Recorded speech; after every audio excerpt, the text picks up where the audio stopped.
Well, hello and welcome to another episode of the North Phoenix Chamber of Commerce candidate interviews for the 2022 November elections.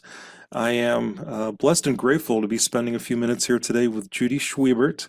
Hello, Judy. How are you? Great. How are you? It's good to see you again, Tom.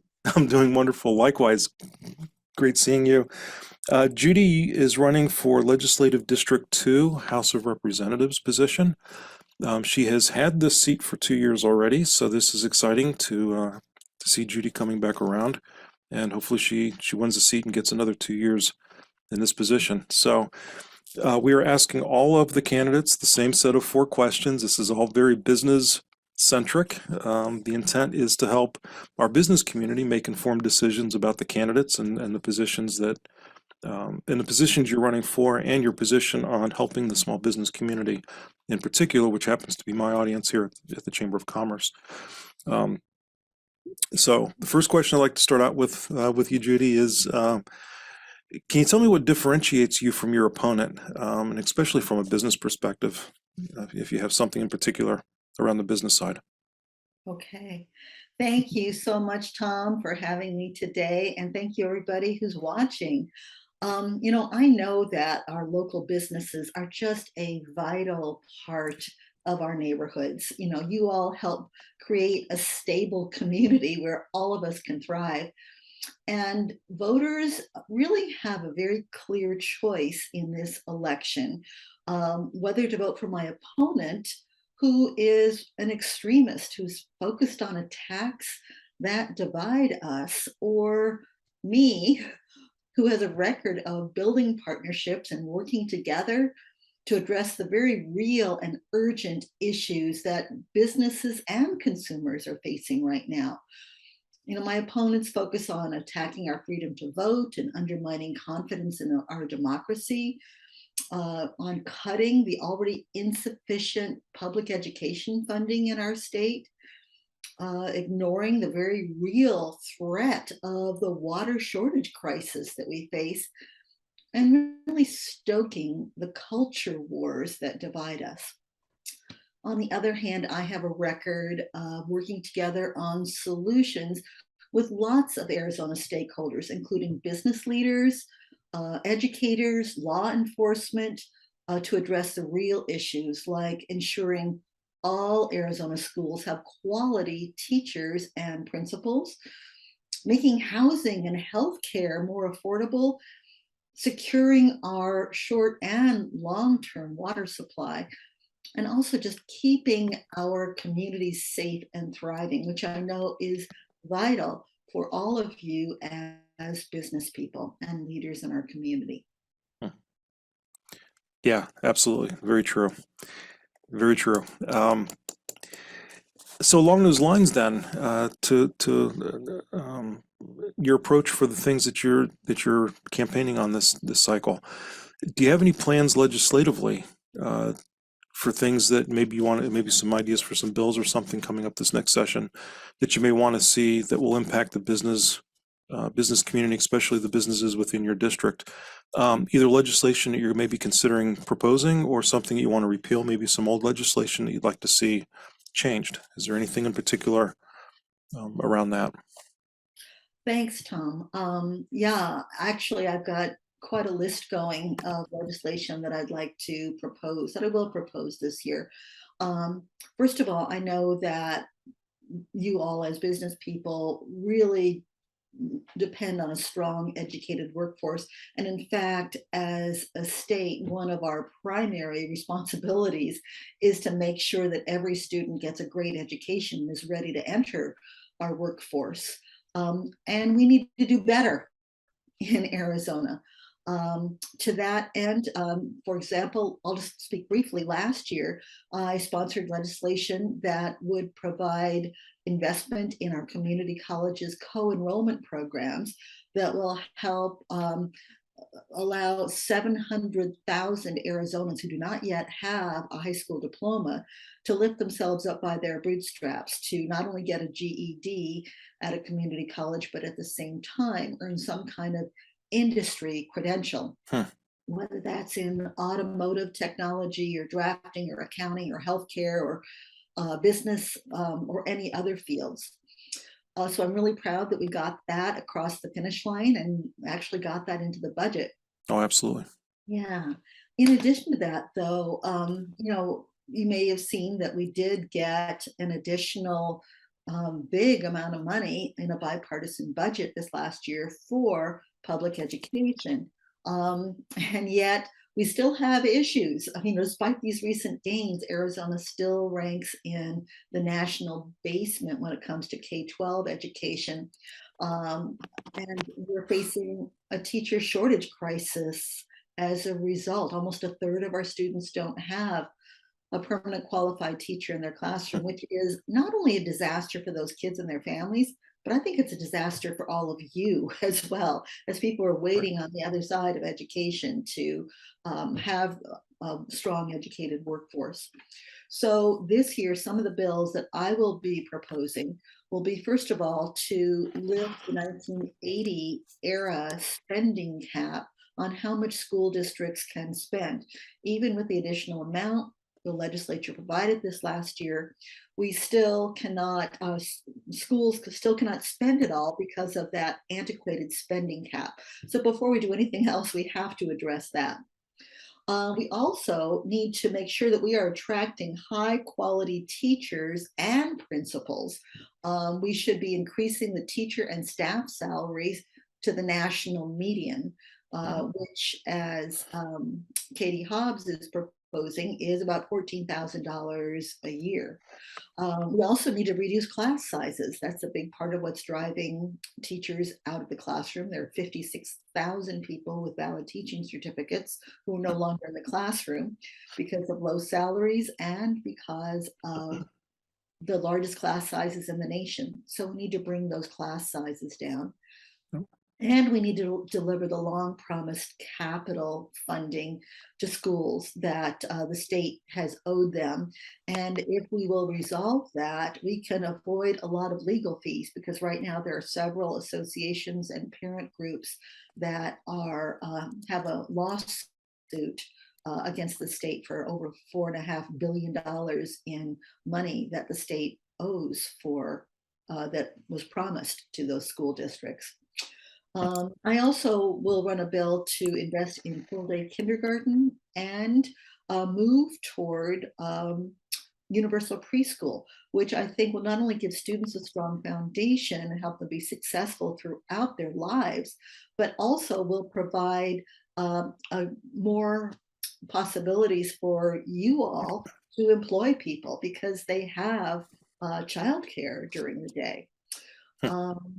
So that's some of what I'm proposing on education. There's some other things, but I want to also address a couple of other things that I think are really urgent.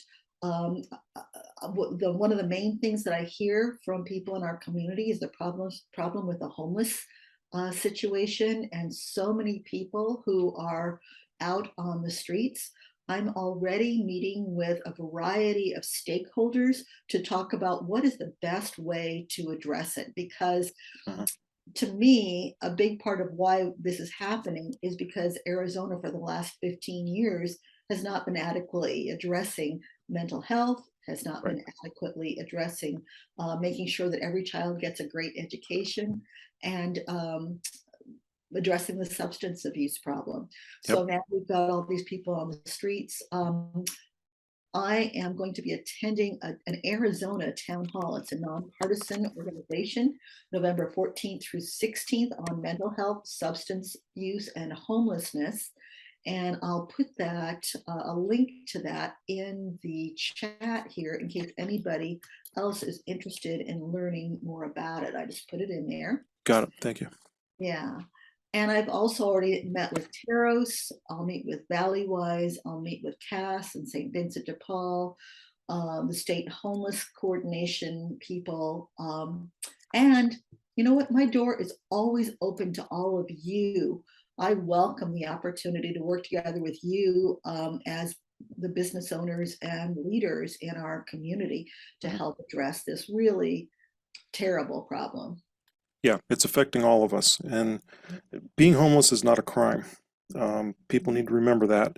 It's Having a substance abuse problem is not a crime, but these are things that affect the quality of life within our community and affect the safety of our community, because those issues turn into continuing to seek ways to fund the drug use and the abuse. And those crimes of opportunity and things kind of happen as a secondary, but it's really not.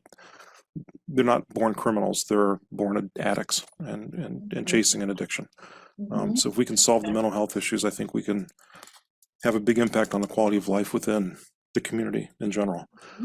And Absolutely. you're right; that has an impact um, on the economy and our workforce and everything else. You'd mentioned earlier about having a strong workforce for um, future employees and economic um, development and economic growth. Can you tell me if you have about any other plans you might have around economic growth in the area? And I know workforce is a part of that. Mhm. Is there anything else you have on in your mind to share with us about the economic growth? Absolutely. Well, I'm just going to talk about the underlying issues for economic growth. Hmm.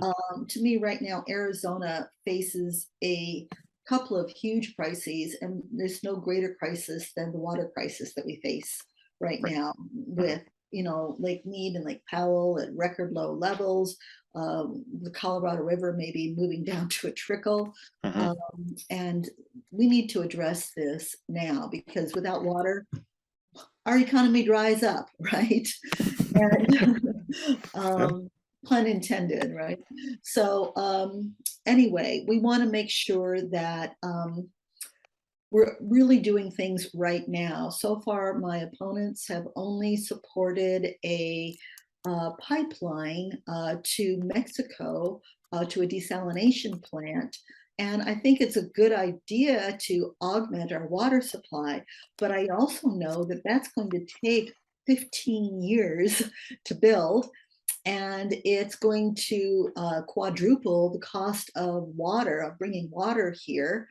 And we need, and it's going to cost tens of billions of dollars. So my view on water is that we need to start right now addressing it. And I was really proud to be part of a coalition that got $200 million.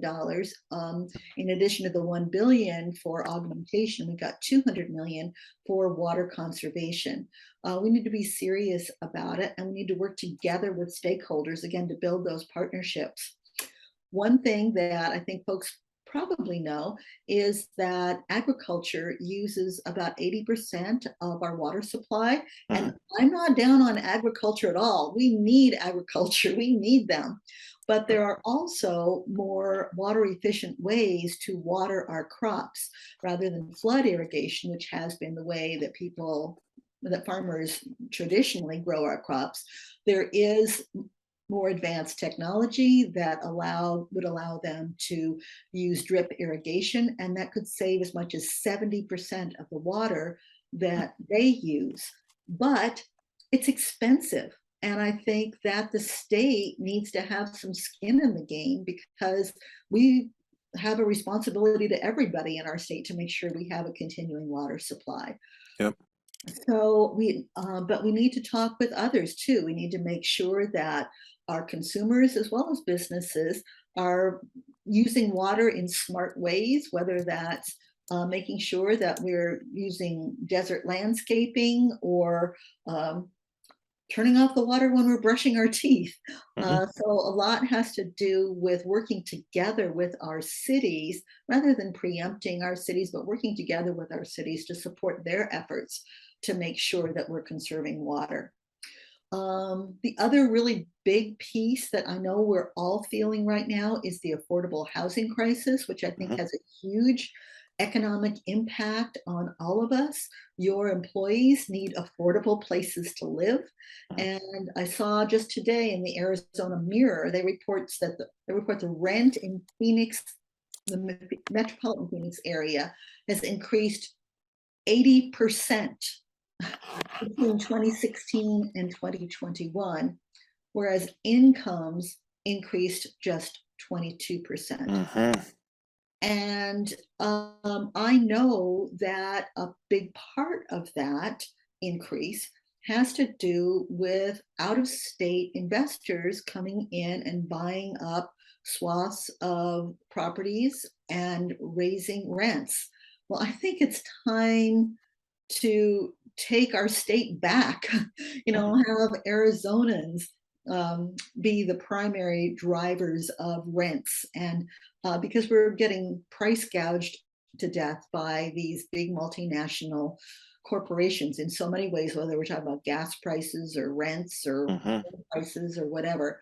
So I would like to see us make sure that we are investing like similar states to Arizona, like Colorado and Washington State, in investing in our housing trust fund. We did this year put $60 million into the housing trust fund, which helps to do a lot of things. It helps not only to build affordable housing stock, but it also helps in rental assistance, eviction prevention. It helps build homeless shelters.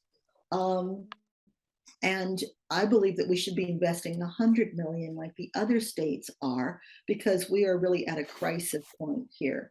Hmm. I also will support something called a first right of refusal bill. Ohio has run a bill that says that when a house or property is for sale, that if the buyer is from out of state, that um, an in-state individual, an Arizona individual, for example, or an Arizona nonprofit or business gets first right of refusal. They can match that out of state bid. And if they match it, the in state person gets first rights to buying that property. And Hmm. I think that would help make sure that Arizonans are holding on to our own state. There was, Interesting. yeah, I also would like to have a more cooperative relationship between the legislature and the cities, because it seems Hmm. like, one thing I've always appreciated about Republicans is kind of the idea of small government. And yet, the Republican majority in the legislature continues to usurp local control by saying to cities, well, no, you can't pass a law that allows you to regulate your own short-term vacation rentals, for example, Mhm. or so many other things. So I would like to make sure that cities have some say, and I'm willing to listen and work together on that, in how their housing is controlled within their own city. Mhm. Okay, you're hitting on an awful lot of points that are important to the chamber and important to the business community here as a whole. So, Mhm. um, wow. Is there anything else? The fourth question that I have on the set of questions that I've been asking all the candidates. Is there anything else that you want to share with us? Because you've just covered an awful lot. I appreciate hearing all of this from you, and I know our business community does as well.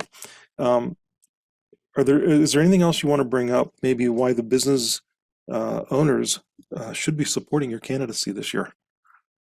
Absolutely. Well, thank you again so much for having me and giving me the opportunity to talk to folks in this way. I will just say that for an awfully long time, Arizona has been dominated by one party rule, when in reality, people from both parties have good ideas.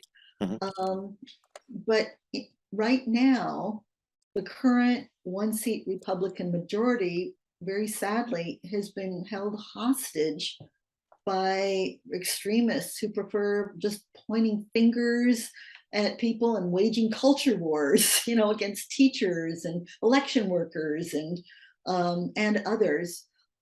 When we really have so many urgent issues that we have to be dealing with, I just feel like we're neighbors. let's make Arizona kind again. You know, kindness is good for the soul, and you know what? It's good for business too. Right. I am committed to working together because it's going to take all of us to create solutions to the teacher and water shortage and affordable housing and healthcare crises. We didn't even talk about healthcare. Every one of those is a disaster for all of us who want a truly safe and thriving community.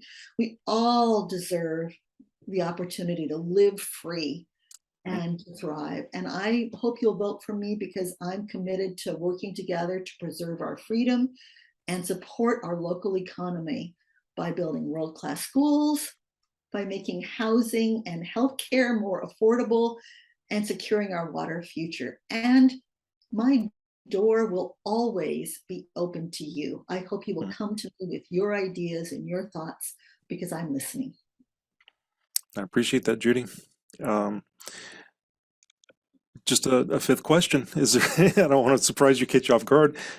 Is there anything that I didn't ask you that you wanted to share that you haven't already covered? Because you've covered an awful lot of ground here. I just want to give you an extra minute if there's anything else on your mind that you wanted to cover. You touched on healthcare, for instance. We hadn't talked about that. And I don't want to catch you, off the spot, but you're not prepared. But Well, I guess I will just say I'm really proud that I've been endorsed by the firefighters and paramedics, okay, and also the Arizona State Troopers Association, because I am committed to common sense solutions that are going to keep all of us in our community safe. okay, fantastic. Okay. Thank you for spending a few minutes with us today, folks. You heard it here straight from her mouth, from Judy Schwiebert, Legislative District 2, House of Representatives candidate for the 2022 election. Judy, thank you so much for your time today. Thank you, and thank you for repeating my name. I am Judy Schwiebert, and I would be honored to earn your vote. Bye-bye. Did I repeat it correctly? I think I said it right. You did, Okay, absolutely. okay. Perfect. Thank you so much. Take care. Thank you. Bye-bye.